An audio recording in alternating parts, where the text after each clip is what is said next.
Base po sa 2015 circular, joint circular, base na rin sa naging testimonya ni Attorney Wamil. Because sa mga red flags, dahil sa mga irregularities na na-flag ng COA through its state auditors, dahil po umabot na po sa notice of disallowance, nag-a-arise na po yung presumption na personal yung pinaggamitan ng pera. Now, isang bagay na dapat po nating malaman tsaka maintindihan.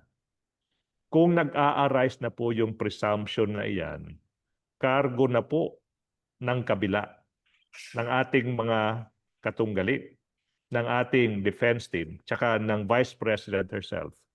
Burden na po, kargo na po nila, na patunayan na hindi personal yung pinagamitan ng pera niyan.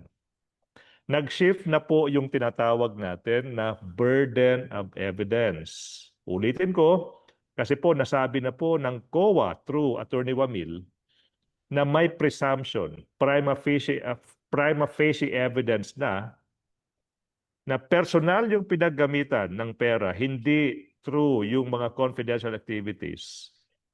Trabaho na po, obligasyon na po, burden na po ng depensa na patunayan na hindi personal yung pinagamitan ng pera niyan.